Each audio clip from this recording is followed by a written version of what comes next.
యుగ యుగాల నుంచి మన భారతీయ సంప్రదాయం ఎంతో అద్భుతమైనది.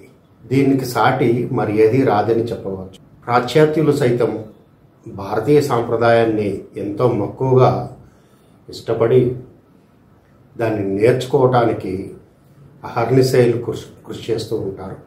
వారి యొక్క కార్యక్రమాలను వదిలివేసి మన దేశానికి అంటే భారతదేశానికి వచ్చి హిమాలయాల గొప్పతనాలు, మన సాంప్రదాయాలు, అలాగే మన పురాణాలు, వేదాలని వల్లిస్తూ ఉంటారు.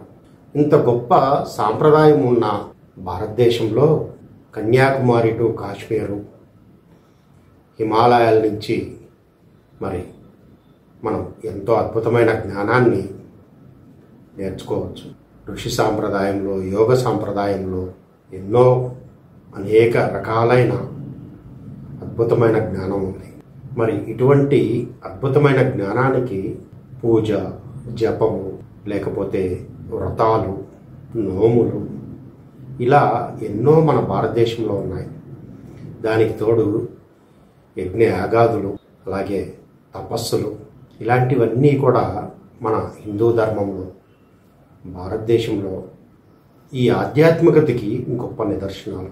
ఇటువంటి వాటిలో ఒక హోమము చేస్తే ఎటువంటి ఫలితం వస్తుంది, అలాగే ఒక యజ్ఞం చేస్తే ఎటువంటి ఫలితం వస్తుంది, ఒక చక్రము చేస్తే ఎటువంటి ఫలితం వస్తుంది, అదే ఒక యాగం చేస్తే ఎటువంటి ఫలితం వస్తుంది.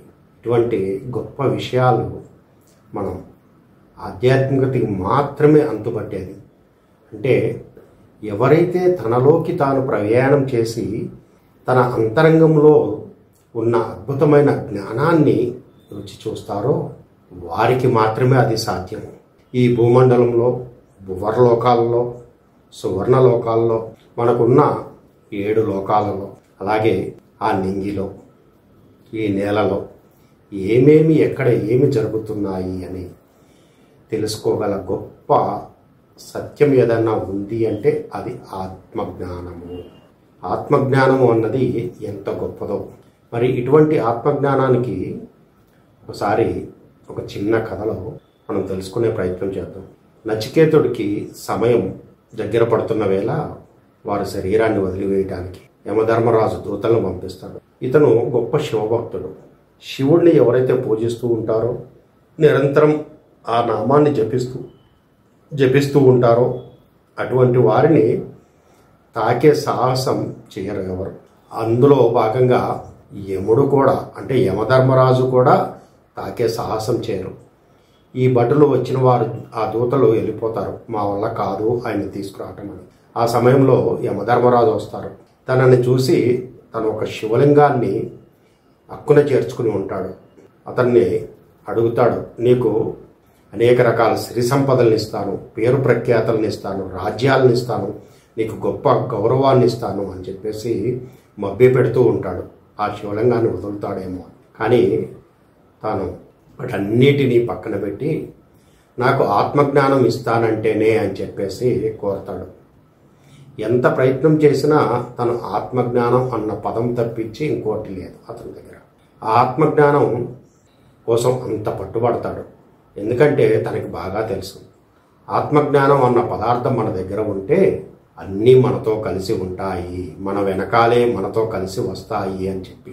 అందుకనే తాను ఆత్మజ్ఞాన సిద్ధిని యమధర్మరాజు నుంచి తీసుకుంటాడు, ఆ వరాన్ని. ఇంకా తాన్ని ఎవరు ఏమి చేయలేరు.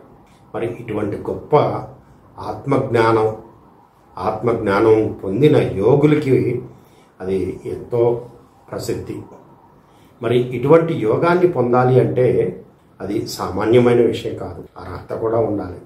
అటువంటి అర్హత పొందిన వారే ఈ భూమి మీద ఈనాడు పిరమిడ్ మాస్టర్లుగా చలామణి అవుతున్నారు.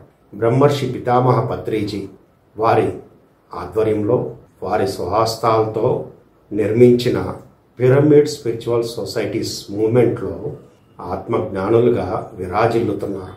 ఇటువంటి ఆత్మజ్ఞానుల్ని ద్వారా వారి చేత ప్రతి సంవత్సరం పత్రిజీ గొప్ప యజ్ఞాలని నిర్వహించేవారు.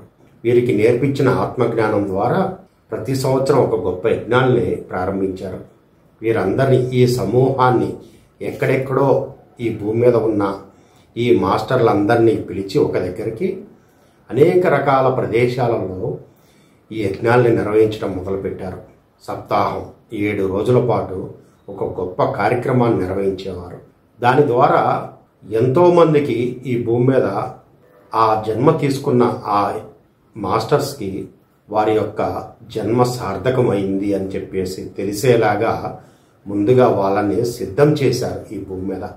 తదుపరి ఒక పుష్కర కాలం పాటు ఈ యజ్ఞాలను నిర్వహించి తర్వాత మహాచక్రాలని నిర్వహించడం మొదలుపెట్టారు.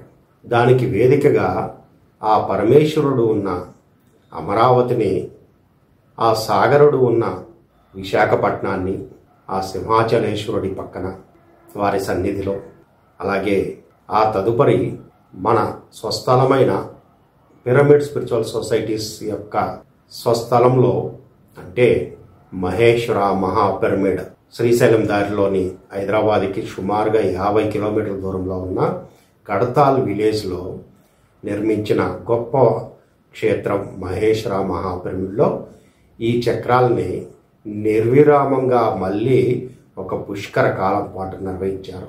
తద్వారా ఈ ధ్యానాన్ని అలాగే ఈ యోగాన్ని ఎవరైతే అభ్యసించారో వారందరినీ ఏకతాటిపైకి తీసుకొచ్చి వారిలో ఉన్న నిగూఢంగా దాగి ఉన్న ఆ చక్రాలని ఉద్దీపనం చేయటం జరిగింది. మరి ఇటువంటి గొప్ప పనికి శ్రీకారం చుట్టి ఈ యోధులను తయారు చేసి ఈ విశ్వానికి అందించారు బ్రహ్మర్షి పితామహ పత్రిజీ వీరందరినీ. మరి తదుపరి మహిళా ధ్యానమా చక్రాలని నిర్వహించడం జరిగింది. మహిళా ధ్యానమా చక్రాలని ఎందుకంటే ఈ భూమి డైమెన్షన్స్ మార్చుకునే సమయంలో అమ్మవారి యొక్క శక్తి ఇక్కడ అవసరం ఉంది. ఈ భూమికి ఈ సమయంలో ఇది అవసరం. మరి అటువంటి సమయంలో ఈ మహిళా ధ్యానమా చక్రాలని ద్వారా ఈ భూమికి గొప్ప శక్తిని ప్రసాదించి మరి గడిచిన 2 సంవత్సరాల క్రితం వారు దేహత్యాగం చేసి ఈ విశ్వాత్మలో కలిసిపోయారు.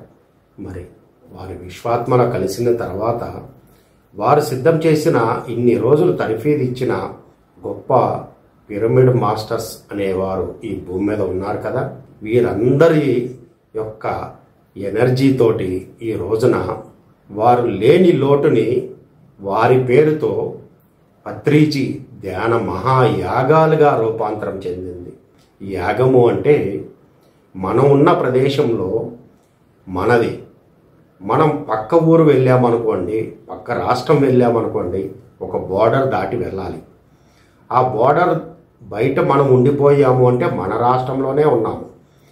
కానీ ఆ బోర్డర్ దాటి అవతలకి వెళ్ళాము అంటే పక్క రాష్ట్రంలోకి అడుగుపెట్టాము మనం ఇక్కడ. అంటే ఆ ప్రాంతం కూడా మనది, సర్వ హక్కులు మనకి కలిగి ఉన్నాయి అని.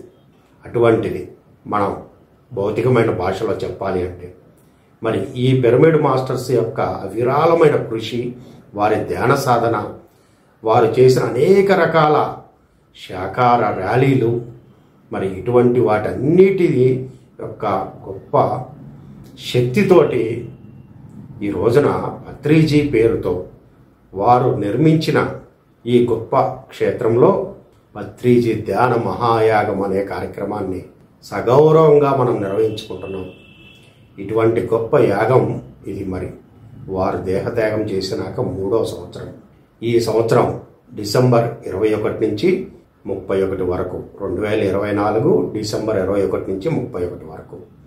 మరి ఇటువంటి గొప్ప యాగంలో మనందరినీ భాగస్వాములు చేసి ఈ భూమండలం మీద అలాగే అన్ని లోకాలలో కూడా మనల్ని మన శక్తి ద్వారా వచ్చే ఎనర్జీని వారు విశ్వవ్యాప్తం చేయటం మొదలుపెట్టారు. తద్వారా ఈ భూమండలంలో జరుగుతున్న అనేక రకాల ఉపద్రవాలని నిర్మూలించడానికి ఈ శక్తిని ఉపయోగించబడుతుంది యాగాల ద్వారా. అందుకనే పూర్వకాలంలో రాజులు గొప్ప గొప్ప యాగాలు చేశారు. రాముడు అశ్వమేధ యాగం చేశారు, శ్రీరామచంద్రుడు.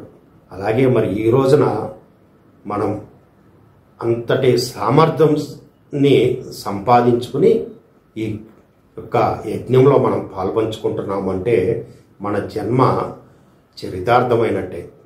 మరి అటువంటి గొప్ప కార్యక్రమంలో మనందరం పాల్పంచుకోవటానికి గొప్ప సువర్ణ అవకాశం ది పిరమిడ్ స్పిరిచువల్ సొసైటీస్ మనకి కల్పించింది.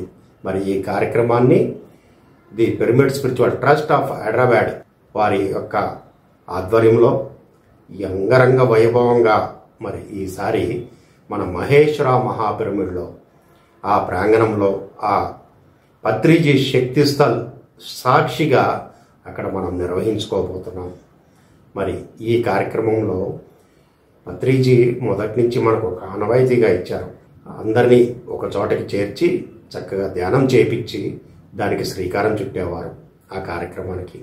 అందులో భాగంగా మరి ఈ నెల 29వ తేదీన ఆత్మీయ ఆహ్వానం పలుకుతూ తాజ్మహల్ హోటల్లో, నారాయణగూడ తాజ్మహల్ హోటల్ హైదరాబాద్, ఉదయం 7:30 నుంచి 10:30 వరకు, 10:30 వరకు ఈ కార్యక్రమాన్ని మనం నిర్వహించుకుంటున్నాం.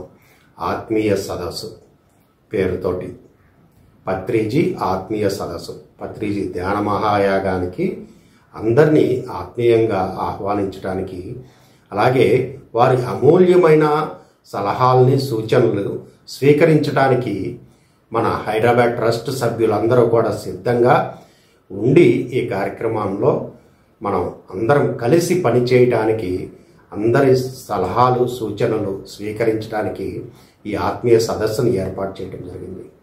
ఇటువంటి గొప్ప ఆత్మీయ సదస్సుకి మరి మీరందరూ తరలి రావాలని కోరుకుంటూ the Bhagyanagar pyramid spiritual trust తరపున మీ అందరికీ ఆత్మీయ ఆహ్వానం పలుకుతున్నాం. Thank you.